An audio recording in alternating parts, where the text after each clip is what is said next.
on this planet. Maybe not the next one, but on this one. If you tie your arm to your body, leave it there long enough, you'll never use it again.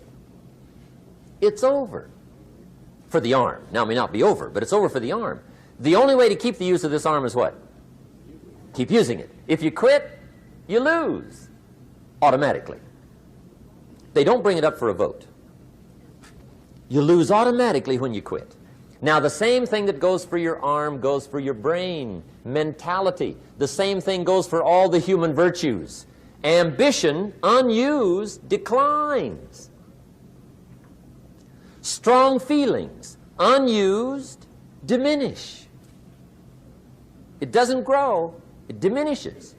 Faith, unused, decreases. It's a law. Vitality, unused, diminishes. Energy, unused, decreases. The guy says, well, I'm going to save up my energy. You can't do that. That's like trying to save today, put it on the end of the year. See, you can't do that. They'll come take you away. If you don't use today, what? It's lost. The guy says, well, I'll work twice as hard tomorrow to make up for it. See, that's foolish. You could have done that anyway. Today, unused is lost. A talent unused is lost. An ability unused is lost. So here's one of the key expressions of the evening. Take a new inventory of yourself. Starting tomorrow, new project. Take a new inventory. And make sure that all of your talent and ability and mentality and ingenuity and vitality and strong feelings, faith, courage, make sure that all you've got's being used. Otherwise, you lose. Now, one of the best illustrations of the law of use is a Bible story called the Parable of the Talents. The talent story. Interesting story if you haven't read it in a while. Just review it.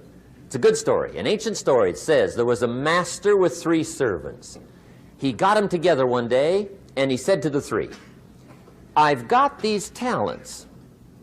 And in those ancient days, a talent was a measure of gold. And he said to the 3 servants, take these talents and see what you can do with them while I'm gone. He said, I'm taking a journey and I'll be gone for a while. When I come back, we'll get together, go over the book, see how you did. He said, here's 5 of these talents for you. 5. Here's 2 of them for you. 2. And here's 1 for you. 1. The master said, take those talents, see what you can do with them. When I come back, we'll get together, we'll go over it all. The servant said, okay, master takes off. According to the ancient story, the master comes back from his trip. When he gets back, he gets the 3 servants together, and as he said he would, he asks, how did it go with those talents? You were 5. What happened? That servant said, well, I took the 5 talents you gave me, and I put them to work. A little shaky at first, but he said things finally got rolling. And he said, I poured it on. And he said, my talents grew to 7, 8, 9, 10. He said, I doubled my talents from 5 to 10. Books will show. Master said, one heck of a job. Or something like that. He said, I gave you 2 talents. What happened? That servant said about the same thing happened to me.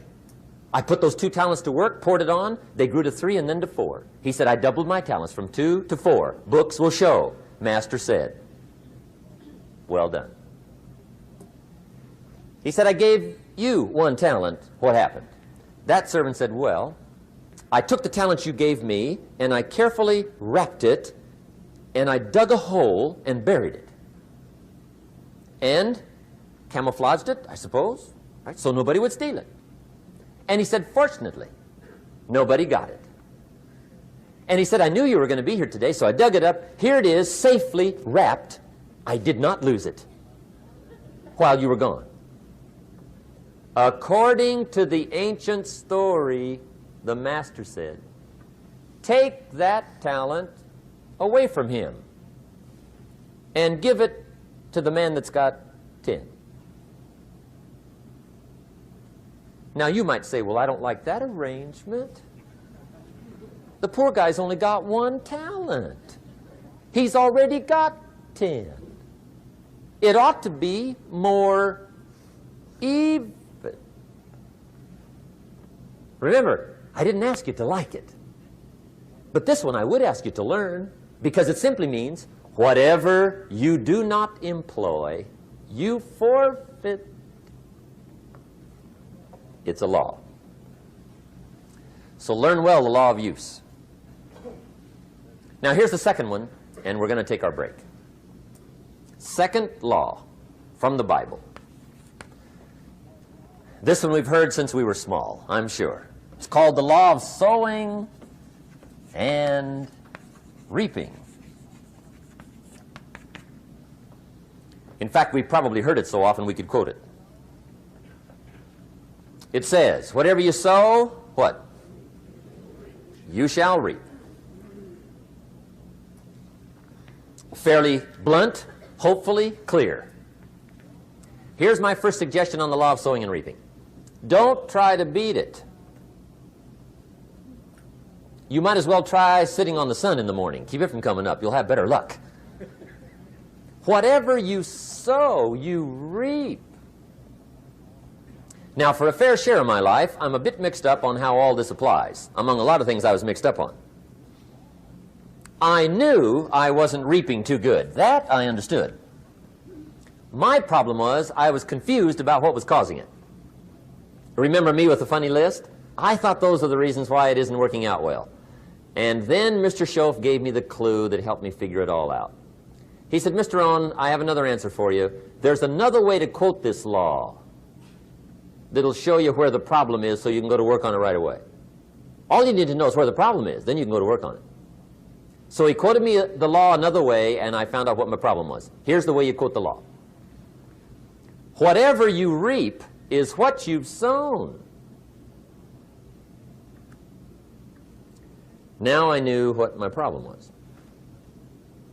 Whatever you reap is what you've sown. If you don't like the crop, who do you look up? Answer, whoever planted it. And where do you find who planted your crop? Answer, in the mirror. What I finally learned to do come fall was to go to the mirror. That's where you go. And if necessary, you say, a few skinny carrots? I got to be unimpressed. Where were you last spring? Asleep? Didn't you read the books? Did you break your hoe? Let me give you 7 key points to the law of sowing and reaping. Let's tick right down through the list of 7, and it'll be break time. 7 points to sowing and reaping. Here's part of the philosophy that really helped me to make some changes in life direction. Number 1, the law of sowing and reaping is negative.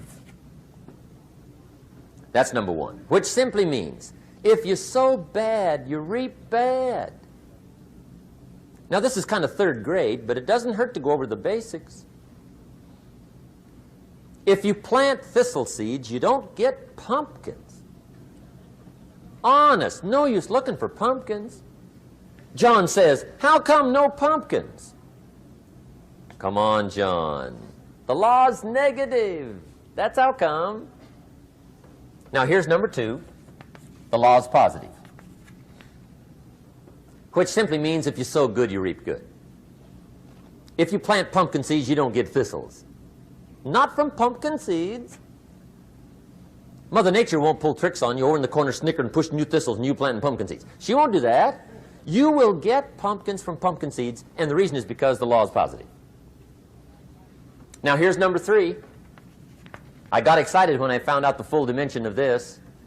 See, you do not reap what you sow, but rather you always reap much more than what you sow. So the 3rd key word is more. You don't get back what you put out. You get back much more than what you put out. And it works both positive and negative. On the negative side, it said, if you sow to the wind, you reap the whirlwind. So you've got to get ready for that, or you will be naive. See, anybody can. Whether you will or not, see, that's the question. And here's a good question to ask. We are all buying somebody's plan. The question is, whose? Who's got you talked into doing what you're doing? Who's got you talked into your present plan? See, 10 years from now, you will surely arrive. The question is, where? But see, anybody, if you want to, can go searching for a good plan, pick it, and start working it. And sure enough, as the time passes, as it surely will 5 years from now, 10 years from now, then you'll be winding up wearing what you want to wear, driving what you want to drive, living where you want to live, become what you want to become. But now's the time to fix the next 10 years. And who can? Anybody. Here's number 6. The 6th key to sowing and reaping. This is leveling with you now, as we promised to do. There's one thing better than the truth, and that's the whole truth. And here's part of the whole truth of the law of sowing and reaping. Number 6 is, you could lose. There are times when you just lose, no matter what you do. It's that kind of planet.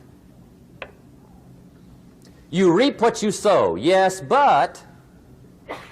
What does that mean? Yes, but, well, the farmer plants his crop in the spring, takes care of it all summer, loves his family, works 10, 12 hours a day, 6, 7 days a week, is an honorable man. Come fall, he's got a beautiful crop, and he deserves every bit of it. But the day before he sends the combines into the field, a hailstorm comes along and beats it all in the ground. Which means you lose. Somebody says, well, what did he do wrong? Answer, nothing. It's just that kind of planet. Sometimes it's going to hail on your crop and rain on your parade, so you got to get ready for that or you will be naive. That's just part of the life arrangement. And don't press me why. I was not in on some of the original decisions here, so I don't know how it got set up. But there's just times, sometimes you lose. That's part of life. But now here's number 7. The 7th key to sowing and reaping. And it goes like this. It's just another way to quote the same law. And it goes like this. If you don't sow, that's just another way to quote the law. If you don't sow, what? You don't reap. You don't even have a chance. So if you looked at your game plan tomorrow, you might come to the quick conclusion, I got to get some sowing going. How true. Get you some sowing going. And remember, you've got plenty of time. You've got all the time there is. Some people spend enough TV time to make a fortune. The latest article on television watching in this country, according to the latest article, the average television is on in this country in every household 7 hours a day, called the Big 7. I asked a guy one time what his TV cost. He said about $450. I said, you forgot to look at the price tag. He said, what do you mean? I knew he was a TV watcher. I said, that television costs you, in my opinion, at least $12,000 a year. To watch it, not to own it. Owning it's cheap. Watching it is what's expensive. And I said, hey, $12,000 a year is too much to pay to watch TV. That's too much. Pay a little, but not $12,000. And he's the guy that said, I hope pay TV never comes.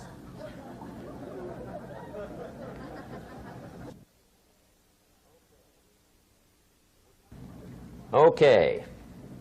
We're trying to cover an awful lot tonight, I realize that. But my time schedule is such that we just have to sort of give it all to you and let you sort the rest out. I wish we had plenty of time for questions and answers and that whole thing, but our time is just limited. But we are trying to go through an awful lot, I realize that. But looks like everybody's getting it. This is about the note-takingest crowd I've seen in a long time. Incredible. Does anybody have 5 pages yet? Anybody? Oh, fantastic. Incredible. Okay. Maybe you heard the story about the preacher down in Texas, southern part of the country. He was an evangelist back in the horse and buggy days. And he was very good at being an evangelist, and a lot of people used to come and hear him preach. And one day he put up his tent in one of these Texas towns and expected a big crowd as usual, come and hear him preach. And he got there, first night of the tent revival, walked in. 7:30, time to start. And to his surprise, the tent was empty. He thought, well, something must be drastically wrong. So he waited till 7:45, nobody showed up. 8 o'clock, zip. Finally, 8:15, one lone cowboy wandered up on his horse, tied his horse up outside, came in, sat down on the front bench, right, waiting for something to happen. The preacher thought, well, at least I better go down and talk to the cowboy. So he walks down, talks to the cowboy, and he says, "Cowboy, I'm the preacher." And he said, "I don't know what to tell you. Something's gone wrong." He said, "This tent was supposed to be full of people." He said, "I'm embarrassed." He said, "You're the only one that showed up." And he said, "I really don't know what to do." And the cowboy said, "Well, I'm not a preacher, so I really can't tell you what to do." You know, he said, "I'm just a cowboy." But he said, "I know this, if I went out to feed my cattle and only one showed up, I'd at least feed it." The preacher thought, hey, the cowboy is right. If you've got a good idea to share, you should share it if there's 1 or 1,000. So he got kind of inspired by this conversation, and he jumped up on the platform and started to preach, as if the tent was full of people, just exploded. And he went for an hour and 15 minutes, just kept rolling. Finally, he quit. And when he finished, he came down off the platform, talked to the cowboy again. Says, "Well, cowboy, what did you think of my sermon?" And the cowboy said, "Well, I'm not a preacher, so I really can't tell." You know, he said, "I'm just a cowboy." But he said, "I know this. If I went out to feed my cattle and only one showed up, I'd feed it, but I wouldn't dump the whole load on it."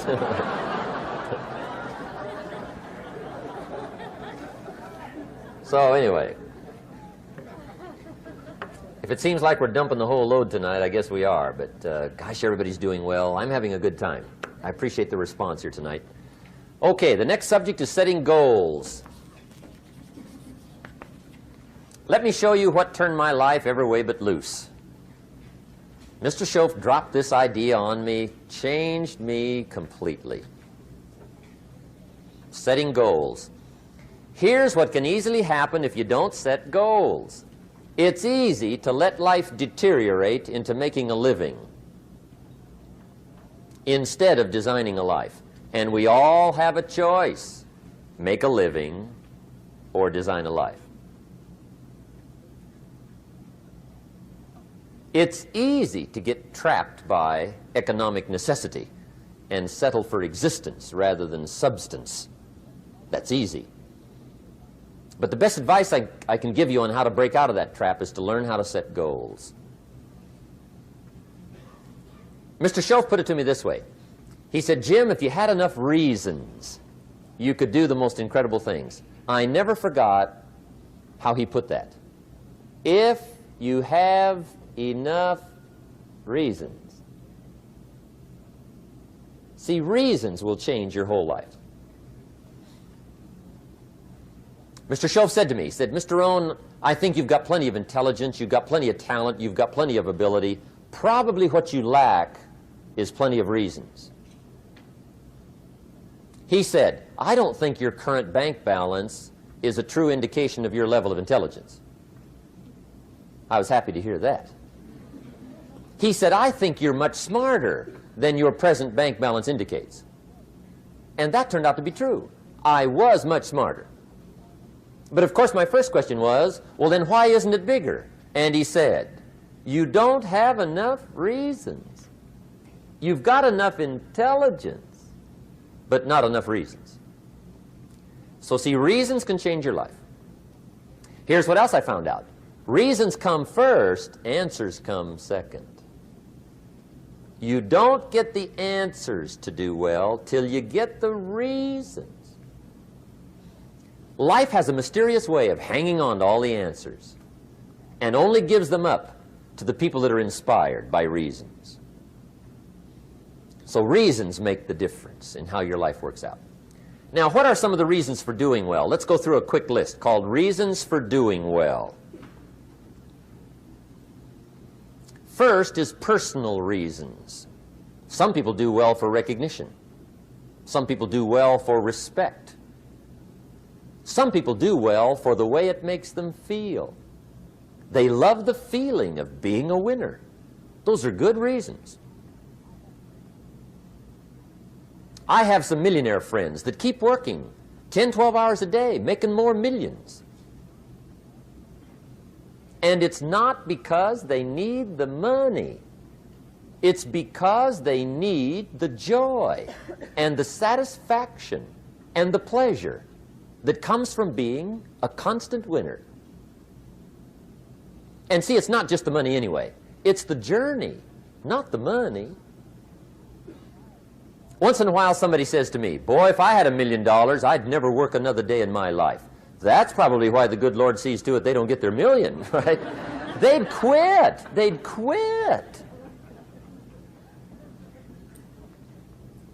Okay. Next is family reasons. Some people do extremely well for other people, and that's powerful. Human beings can greatly affect each other. Sometimes we will do things for somebody else we will not do for ourselves. We're made that way. I met a man one time who said, Mr. Rohn, to do all the things I want to do with my family around the world, he said, I got to have at least $250,000 a year. I thought, incredible.